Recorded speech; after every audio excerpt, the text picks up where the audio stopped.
સૌપ્રથમ તો નગરપાલિકા, જિલ્લા પંચાયત, તાલુકા પંચાયત એટલે સ્થાનિક સ્વરાજ્યની ચૂંટણીના ફોર્મ ભરવાની આજે છેલ્લી તારીખ હતી. તમામ કોંગ્રેસ પાર્ટીના ઉમેદવારો નગરપાલિકા હોય, જિલ્લા પંચાયત હોય, તાલુકા પંચાયત, આ ત્રણેય જે બનાસકાંઠા અને વાવથરાદ એ સંપૂર્ણ રીતે તમામના ફોર્મ પાર્ટીએ ભરીને મેન્ડેટ પણ આપ્યા. તમામ ઉમેદવારોને જે પોતાના આગેવાનોએ તાલુકા કક્ષાએ જે ઉમેદવારો નક્કી કર્યા હોય એ પ્રમાણે એમને મેન્ડેટ આપ્યા છે. દુઃખ સાથે કહેવું પડે, આપે જે પ્રશ્ન પૂછ્યો વાવથરાદ જિલ્લાની પરોલ જિલ્લા પંચાયત, તો ત્યાં કોંગ્રેસના એક મજબૂત આગેવાન કે જે વર્ષોથી પરંપરાગત રીતે એ કોંગ્રેસ પાર્ટી સાથે જોડાયેલા હતા અને છેલ્લી ઘડીએ કોઈ કયા કારણોસર શું છે તો કંઈ નહીં, પણ એમને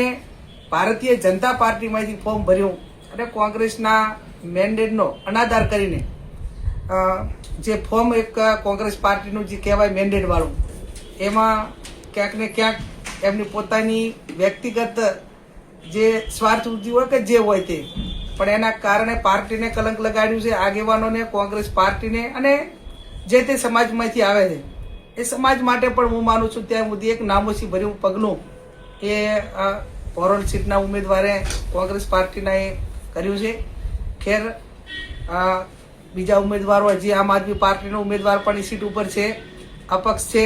એટલે બિનહરીફની વાત થતી હોય તો એ તદ્દન ખોટી છે. પણ પાર્ટી સાથે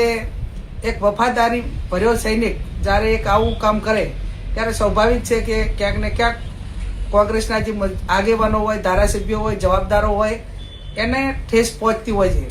હું આપના માધ્યમથી બનાસકાંઠાના કોંગ્રેસના આગેવાનો, વાવથરાજના કોંગ્રેસના આગેવાનો અને અમારી ચૂંટણી લડતા ઉમેદવારોને એટલું ચોક્કસથી કહું છું કે વિશ્વાસ ખાનદાની આના કોઈ દસ્તાવેજ નથી હોતા અને એના દસ્તાવેજ નથી હોતા ત્યારે જે ઉમેદવારો ચૂંટણી લડો છો એ તાકાતથી ચૂંટણી બધા લડશે, લડી રહ્યા છે. અમે બધા એમની સાથે છીએ. આવીને હું જે કાંકરેજ તાલુકાની અંદર સિહોરીમાં કે જે તાલુકા કોંગ્રેસ સમિતિનો પ્રમુખ એ ખુદે છેલ્લી 2 મિનિટની અંદર ભાજપમાંથી જિલ્લા પંચાયતનું ફોર્મ ભર્યું અને કોંગ્રેસના નીચે તાલુકાના ડેલિગેટોના જે મેન્ડેટ એની પાસે હતા પ્રમુખના નાતે, એટલે 4 કે 5 સીટેના મેન્ડેટ તેણે રજૂ ના કર્યા. આવો એક જવાબદાર હોદ્દેદારો જ્યારે પાર્ટી સાથે અને વિસ્તારના મતદારો સાથે અને એક લોકશાહી સાથે એક ડેમોક્રેસી, એક લોકશાહીને કલંક લગાડે એવું કામ કરતા હોય એ તંદુરસ્ત લોકશાહીની હરીફાઈ નથી. અને